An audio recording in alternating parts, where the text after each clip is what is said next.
The Ancient City, Book 3, Chapter 6, The Gods of the City. We must not lose sight of the fact that, among the ancients, what formed the bond of every society was a worship. Just as a domestic altar held the members of the family grouped around it, so the city was the collective group of those who had the same protecting deities, and who performed the religious ceremony at the same altar. This city altar was enclosed within a building, which the Greeks called Prytaneum, and which the Romans called Temple of Vesta. There was nothing more sacred within the city than this altar on which the sacred fire was always maintained. This great veneration, it is true, became weakened in Greece at a very early date, because the Greek imagination allowed itself to be turned aside by more splendid temples, richer legends, and more beautiful statues. But it never became enfeebled at Rome. The Romans never abandoned the conviction that the destiny of the city was connected with this fire which represented their gods. The respect which they had for their vestals proves the importance of their priesthood. If a consul met one of them, he ordered his fasces to be lowered before her.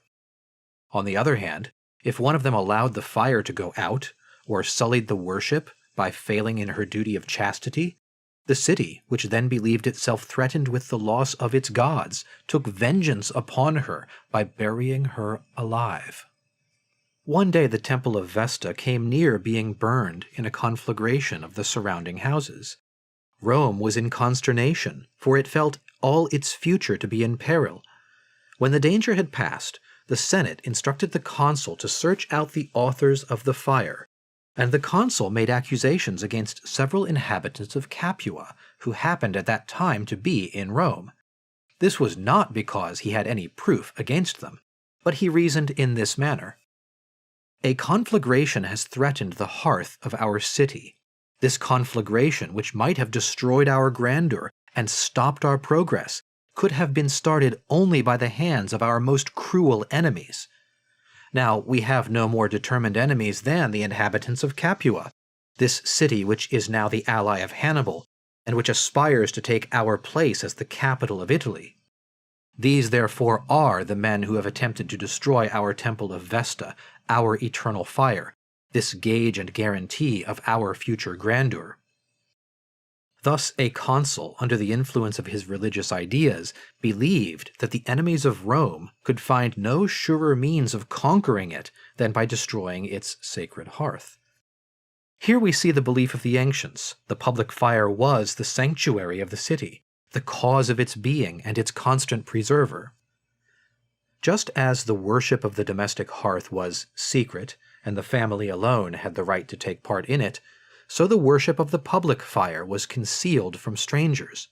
No one, unless he were a citizen, could take part at a sacrifice. Even the look of a stranger sullied the religious act. Every city had gods who belonged to it alone. These gods were generally of the same nature as those of the primitive religion of families. They were called lares, penates, genii, demons, heroes. Under all these names were human souls deified, for we have seen that in the Indo-European race, man had at first worshipped the invisible and immortal power which he felt in himself. These genii, or heroes, were, more generally, the ancestors of the people. The bodies were buried either in the city itself or upon its territory. And as, according to the belief which we have already described, the soul did not quit the body, it followed that these divine dead were attached to the soil where their bodies were buried. From their graves they watched over the city, they protected the country, and were, in some sort, its chiefs and masters. This expression of chiefs of the country, applied to the dead, is found in an oracle addressed by the Pythia to Solon. Honor with a worship the chiefs of the country, the dead who live under the earth. These notions came from the very great power which the ancient generations attributed to the human soul after death. Every man who had rendered a great service to the city, from the one who had founded it to the one who had given it a victory, or had improved its laws, became a god for that city. It was not even necessary for one to have been a great man or a benefactor. It was enough to have struck the imagination of his contemporaries, and to have rendered himself the subject of a popular tradition, to become a hero. That is to say, one of the powerful dead, whose protection was to be desired, and whose anger was to be feared. The Thebans continued during 10 centuries to offer sacrifices to Eteocles and Polynices. The inhabitants of Acanthus worshipped a Persian who had died among them during the expedition of Xerxes. Hippolytus was venerated as a god at Troezene. Pyrrhus, the son of Achilles, was a god at Delphi only because he died and was buried there. Crotona worshipped a hero for the sole reason that during his life he had been the handsomest man in the city. Athens adored, as one of its protectors, Eurystheus, though he was an Argive. But Euripides explains the origin of this worship when he brings Eurystheus upon the stage, about to die, and makes him say to the Athenians, "Bury me in Attica. I will be propitious to you, and in the bosom of the ground I will be for your country a protecting guest." The entire tragedy of Oedipus Coloneus rests upon this belief. Athens and Thebes contend over the body of a man who is about to die, and who will become a god. It was a great piece of good fortune for a city to possess the bodies of men of some mark. Mantinea spoke with pride of the bones of Arcas, Thebes of those of Geryon, Messina of those of Aristomenes. To procure these precious relics, ruse was sometimes resorted to. Herodotus relates by what unfair means the Spartans carried off the bones of Orestes. These bones, it is true, to which the soul of a hero was attached, gave the Spartans a victory immediately.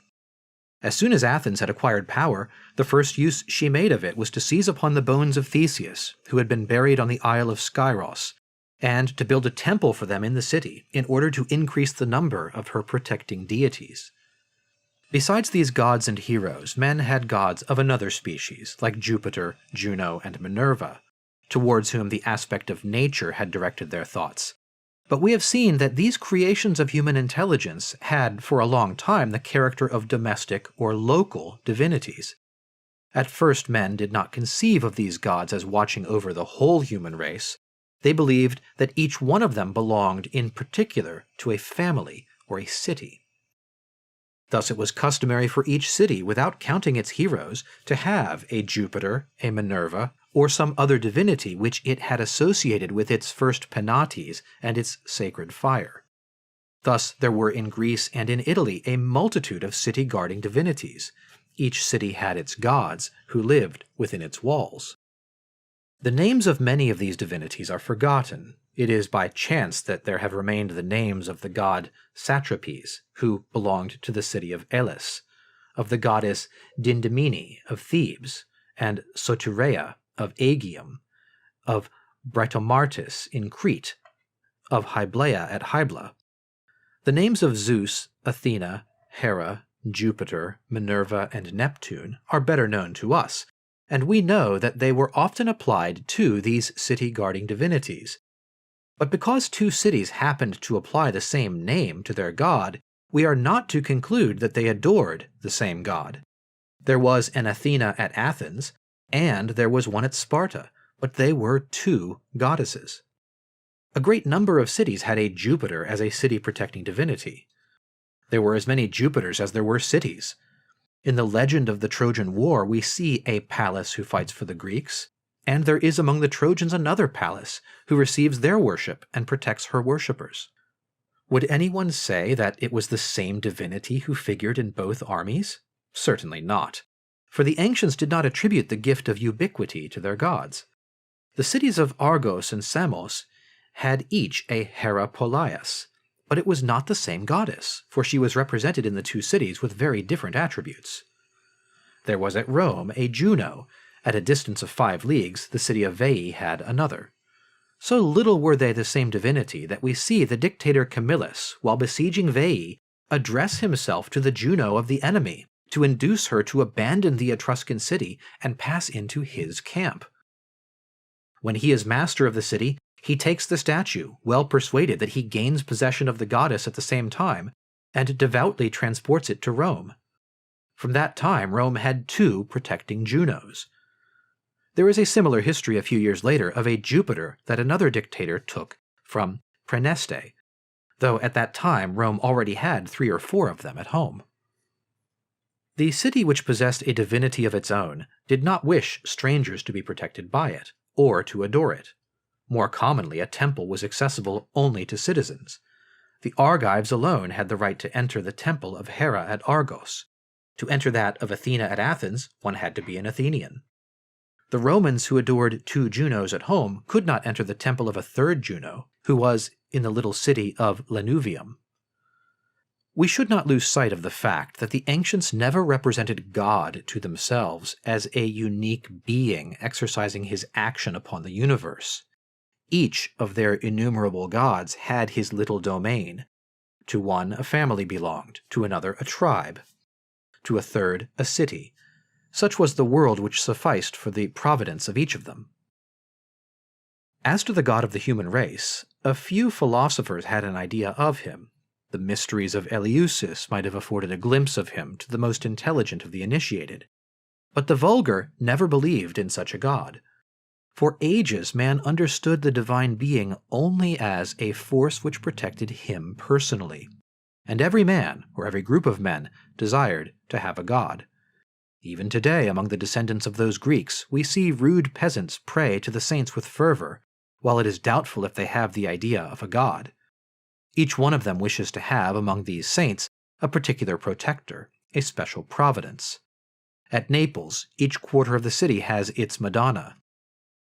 The Lazzaroni kneel before that on their own street, while they insult that of the neighboring street.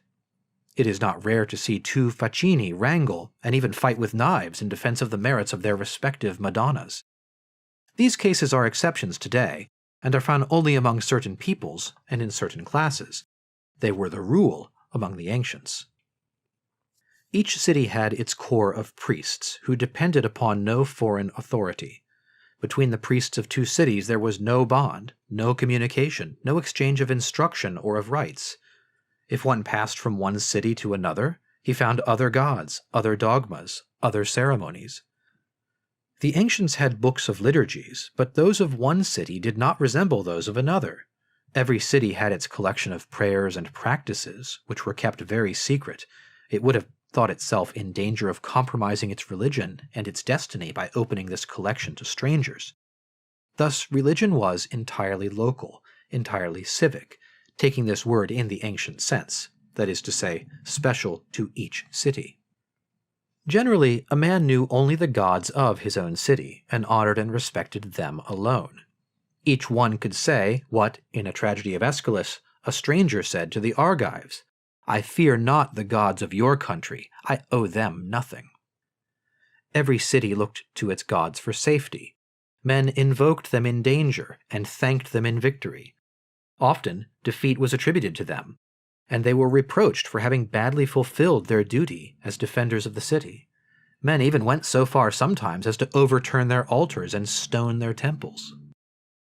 Ordinarily, these gods took good care of the city whose worship they received, and this was quite natural. These gods were eager for offerings, and they received victims only from their own city.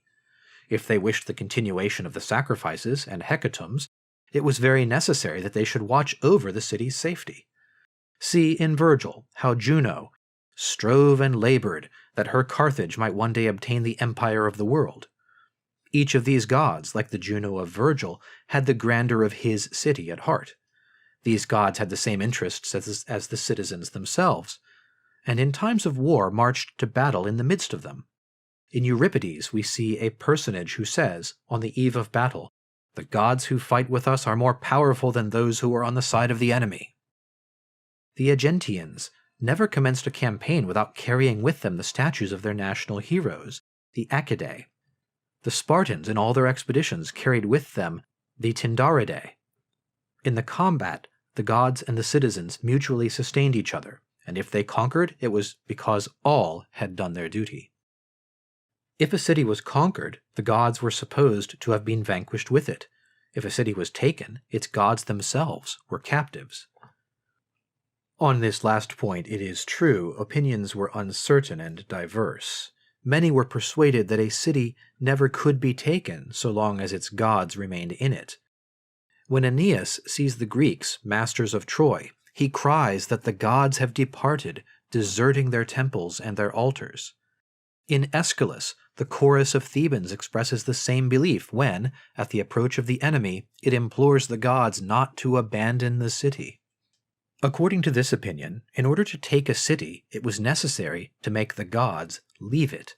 For this purpose, the Romans employed a certain formula which they had in their rituals, and which Macrobius has preserved.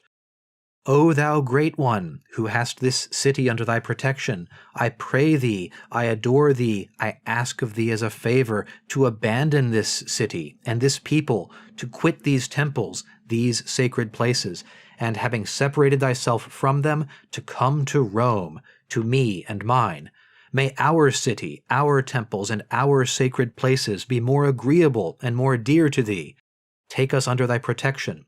If thou doest this, I will found a temple in thine honor. Now the ancients were convinced that there were formulas so efficacious and powerful that, if one pronounced them exactly and without changing a single word, the god could not resist the request of men. The god thus called upon passed over therefore to the side of the enemy, and the city was taken. In Greece we find the same opinions and similar customs. Even in the time of Thucydides, when the Greeks besieged a city, they never failed to address an invocation to its gods that they might permit it to be taken. Often, instead of employing a formula to attract the god, the Greeks preferred to carry off its statue by stealth. Everybody knows the legend of Ulysses carrying off the palace of the Trojans. At another time, the Aeginetans, wishing to make war upon Epidaurus, commenced by carrying off 2 protecting statues of that city and transported them to their own city. Herodotus relates that the Athenians wished to make war upon the Aeginetans, but the enterprise was hazardous, for Aegina had a protecting hero of great power and of singular fidelity. This was Aeacus. The Athenians, after having studied the matter over, put off the execution of their design for 30 years. At the same time, they built in their own country a chapel to this same Aeacus, and devoted a worship to him. They were persuaded that if this worship was continued without interruption during 30 years, the god would belong no longer to the Aeginetans, but to themselves. Indeed, it seemed to them that a god could not accept fat victims for so long a time without placing himself under obligations to those who had offered them. Aeacus, therefore, would in the end be forced to abandon the interests of the Aeginetans and to give the victory to the Athenians. Here is another case from Plutarch. Solon desired that Athens might become mistress of the little isle of Salamis, which then belonged to the Megarians. He consulted the oracle. The oracle answered, "If you wish to conquer the isle, you must first gain the favor of the heroes who protect it and who inhabit it." Solon obeyed. In the name of Athens, he offered sacrifices to the 2 principal heroes of Salamis. These heroes did not resist the gifts that were offered them, but went over to the Athenian side, and the isle, deprived of protectors, was conquered. In time of war, if the besiegers sought to gain possession of the divinities of the city, the besieged, on their part, did their best to retain them. Sometimes they bound the god with chains to prevent him from deserting. At other times, they concealed him from all eyes, that the enemy might not find him. Or, still again, they opposed to the formula by which the enemy attempted to bribe the god another formula which had the power to retain him. The Romans had imagined a means which seemed to them to be surer. They kept secret the name of the principal and the most powerful of their protecting gods. They thought that, as the enemy could never call this god by his name, he would never abandon their side, and that their city would never be taken. We see by this what a singular idea the ancients had of the gods. It was a long time before they conceived the divinity as a supreme power. Every family had its domestic religion, every city had its national religion. A city was like a little church, all complete, which had its gods, its dogmas, and its worship. These beliefs appear very crude to us, but they were those of the most intellectual people of ancient times, and have exercised upon this people and upon the Romans so important an influence that the greater part of their laws, of their institutions, and of their history is from this source.